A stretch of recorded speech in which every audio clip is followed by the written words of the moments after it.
Assalamualaikum warahmatullahi wabarakatuh. Perkenalkan, nama saya Febrina Rizky Kaputri dengan NIM 205231144 dari Program Studi Perbankan Syariah Fakultas Ekonomi dan Bisnis Islam.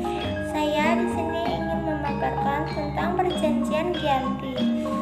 Perjanjian Giyanti merupakan suatu peristiwa besar pada masa silam. Sejarah ini hadir karena ingatan kolektif masyarakat dengan peristiwa tersebut.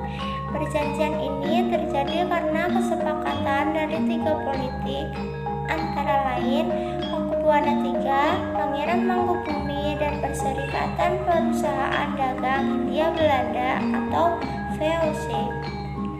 Pada 13 Februari tahun 1755, nama Giyanti diambil dari lokasi penandatanganan perjanjian tersebut, yakni di Desa Janti. Dalam pelafalan bahasa Belanda disebut Giyanti dan secara tertulis terbaca sebagai Giyanti. Tempat tersebut kini bernama Kerten, Jatiharjo, Karanganyar, Jawa Tengah, di mana yang lalu perjanjian Giyanti dibuat untuk meredam api konflik yang terjadi pasca perpindahan Keraton Kartasura ke Surakarta. Amarah dari Geger Pecina ternyata belum hilang. Ketika itu Mangkubumi yang membantu Pakubuana II dalam meredakan api konflik mendapatkan hadiah sebidang tanah yang menimbulkan kecemburuan dari salah satu seorang pangeran. Ia mengeluh tentang ketidakadilan pada Gubernur Jenderal Baron van Inhom. Setelah itu, Gubernur Jenderal Batavia tersebut mengeluarkan keputusan sehingga tanah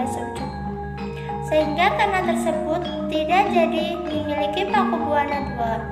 Akhirnya, dia meminta kepada kakak Pakubuana II dengan mengatakan, "Daripada menunggu saya dikurung, lebih baik buanglah saya sampai saya tidak bisa kembali ke Jawa."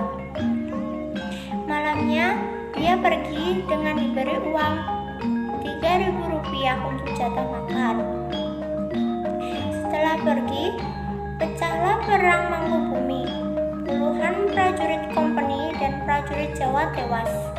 Perlawanan ini mendorong Gubernur Jenderal VOC untuk Jawa Utara, yaitu Nicholas Harting, mengambil sikap untuk mengamankan daerah operasionalnya dengan tertutup dan melakukan perjanjian dengan Mangkubumi.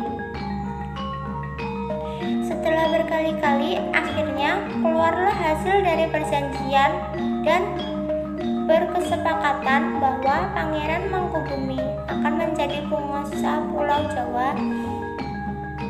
Pada 23 September 1754, keluarlah nota kesepakatan antara VOC dan Mangkubumi dan disampaikan kepada Pakubuana III mengganti Pakubuana II.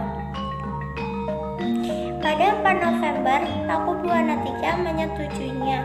Surat tersebut disampaikan Pakubuana III kepada Gubernur Jenderal Jacob Mausay. Kesepakatan ini membawa kepada Perjanjian Giyanti yang ditandatangani di Desa Giyanti. Perjanjian ini menjadi pangkal perpecahan tanah Jawa. Hal ini membawa Mangkubumi naik tahta di Yogyakarta sebagai Sri Sultan Hamengkubuwono I dengan gelar Senopati ing Ngaloga Sayyidin Panatagomo Kalifatungga.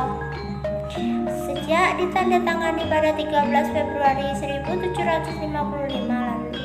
2 hari setelah itu, pada 17 Februari, pada pertemuan untuk meneruskan bagian-bagian aspek, yaitu atribut-atribut keraton, antara lain keris yang jadi pusaka dan diserahkan kepada Sri Sultan Hamengkubuwono I. Akan tetapi, terbelahnya masyarakat Jawa terjadi ketika Perjanjian Giyanti. Pada proses panjang dan memakan waktu, pembagian wilayah dan aspek-aspek hanya dibicarakan dalam pertemuan perjanjian tersebut.